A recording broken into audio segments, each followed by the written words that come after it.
At 40 years old, Vera Wang was told, no, not by a stranger. By the US Olympic Figure Skating Committee. The dream she'd chased since childhood, gone, just like that. Most people would have quit. Vera Wang got married, and then designed her own wedding dress because she couldn't find one she actually liked. That single moment of frustration? It birthed a billion-dollar empire that now dresses everyone from Hollywood A-listers to Kim Kardashian. Today, I'm breaking down exactly how Vera Wang turned rejection into one of the most powerful fashion empires on the planet, and the 3 lessons every single one of us can steal from her playbook. Let's get into it. If you're new here, welcome to Empire Story, the channel where we reverse engineer how ordinary people built extraordinary businesses.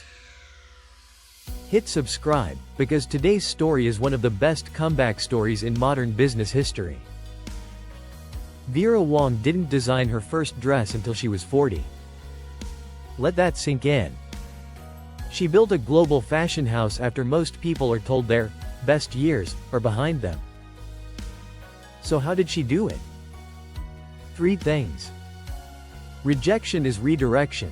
Turning failure into fuel. Vera Wang spent nearly her entire youth training as a competitive figure skater. She was good, really good. She competed nationally. Her entire identity was wrapped around making the 1968 US Olympic team. She didn't make it. For most people, that's the end of the story. For Vera, it was the beginning. Instead of drowning in what she lost, she pivoted hard. She went into journalism, becoming a senior editor at Vogue at just 23 years old, one of the youngest in the magazine's history. Real-world example. She spent 17 years at Vogue, absorbing everything about fashion, trends, and taste, essentially getting a free, elite-level education in the industry she'd eventually dominate. When Vogue passed her over for the editor-in-chief position in 1987, she didn't sulk. She used that rejection, too, as fuel to walk into an entirely new arena: design. The lesson. Every rejection Vera faced wasn't a locked door, it was a redirect sign. She never asked, why me? She asked, what now? That mindset shift is the difference between people who stay stuck and people who build empires. Solve your problem first. The best businesses start with personal pain. When Vera got engaged in 1989, she went dress shopping like any bride, and hated everything she saw. The options felt overdone, old-fashioned, and disconnected from modern women. So she designed her own. Real-world example. That single dress, made for her own wedding, became the prototype for Vera Wang Bridal House, which she launched in 1990 at just 40 years old. She wasn't chasing a market trend. She was solving a problem that frustrated her, personally. And it turns out, millions of other brides felt exactly the same frustration. Within a few years, Vera Wang wasn't just a name, it was the name in bridal fashion. Chelsea Clinton, Kim Kardashian, Ivanka Trump, Mariah Carey, Jennifer Lopez. Some of the most photographed weddings in modern history happened in a Vera Wang gown. The lesson. You don't need a big idea pulled from thin air. Look at what frustrates you in your daily life. If it frustrates you, it's probably frustrating thousands of other people too. And that gap is where real businesses are born. Expand relentlessly.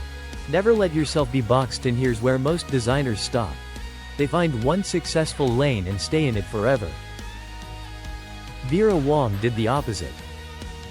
She refused to be known as just the bridal dress lady.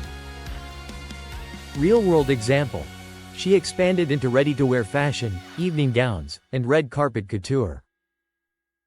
Then she went further: perfume, eyewear, home goods, china and crystal collections with Kohl's, and later a mass market line at Kohl's stores, making her aesthetic accessible far beyond the ultra-wealthy. She even designed figure skating costumes for Olympic athletes like Nancy Kerrigan and Michelle Kwan, bringing her story full circle back to the very sport that once rejected her. By diversifying constantly, Vera Wang built a brand empire valued in the billions, spanning fragrances, homeware, ready-to-wear, and bridal, insulating her business from ever depending on just one revenue stream. The lesson: don't let the world put you in one box just because that's where you first found success. The biggest empires are built by people who keep asking, what else can this brand become? So let's recap. Vera Wang's empire was built on 3 principles. Turn rejection into redirection. Don't ask why, ask what's next. Solve your own problem first. Your frustration might be your first product. Never stop expanding. One lane is never enough. She didn't design her first dress until 40. She didn't let one "no" from the Olympics, from Vogue, define her story. She rewrote it. If this story lit a fire under you, hit that subscribe button right now, because next week, we're breaking down how another billion-dollar founder turned their biggest failure into their biggest opportunity. You will not want to miss it. And drop a comment below. What's one "no" in your life that could actually be a redirect in disguise? I read every single one. See you in the next video.